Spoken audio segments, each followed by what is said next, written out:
Você vai ouvir agora o Lições Diárias da Bíblia, apresentado pelo pastor Alberto Adrio. Olá, hoje é terça-feira, dia 13 de agosto, e o tema do estudo de hoje é o monte e a multidão. O texto bíblico que baseia nosso estudo é Marcos capítulo 9, no versículo 1.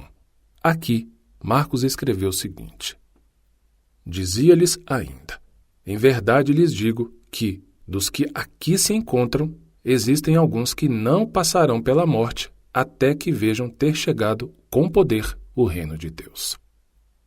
Em Marcos capítulo 9, verso 1, Jesus predisse que alguns dos que estavam com ele não passariam pela morte antes de verem a chegada do reino de Deus com poder.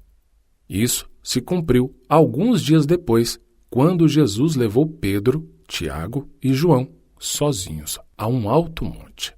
Lá, ele foi transfigurado diante deles na glória do reino celestial. Moisés e Elias vieram do céu para conversar com Jesus.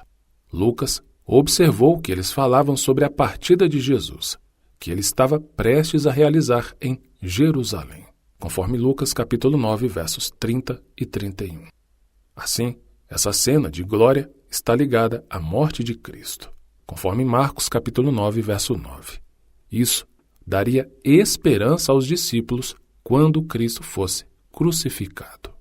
Ao descer sobre o monte, na manhã seguinte, os 3 discípulos perguntaram a Jesus sobre a vinda de Elias.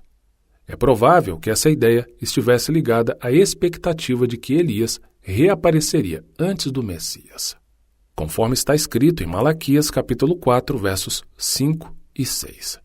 Jesus respondeu que Elias já tinha vindo, fazendo referência a João Batista. Assim como haviam matado João, Jesus seria morto, mas ressuscitaria depois de 3 dias.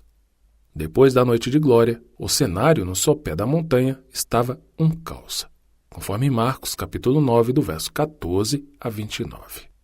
Os 9 discípulos não conseguiram curar um menino possuído por um demônio. Quando Jesus entrou em cena, todos correram para vê-lo. A história descreve o poder do demônio sobre a criança. Jesus pareceu demorar, perguntando sobre os detalhes da situação. Isso foi demais para o pai, que deixou escapar. Se o Senhor pode fazer alguma coisa, tenha compaixão de nós e ajude-nos, conforme está em Marcos capítulo 9, verso 22. Jesus percebeu a expressão de dúvida. Ele disse, em outras palavras: O que você quer dizer com se o Senhor pode? Isso está em Marcos capítulo 9, verso 23. De repente, como um relâmpago, o pai viu que não era apenas o filho que tinha um problema. Ele próprio tinha um problema de incredulidade, que poderia impedir a cura do seu filho.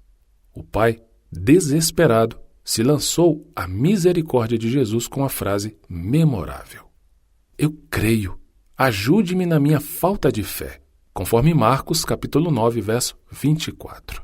E concluindo aqui o estudo de hoje, Jesus então curou o menino. E na conclusão do estudo de hoje, eu deixo com você o texto para a sua leitura bíblica. E a passagem de hoje é Mateus capítulo 14. Nunca se esqueça, repito, nunca, jamais se esqueça, que o Todo-Poderoso Deus, o Onipotente, o Onipresente, o Onisciente, o Espírito Santo está aí do seu lado.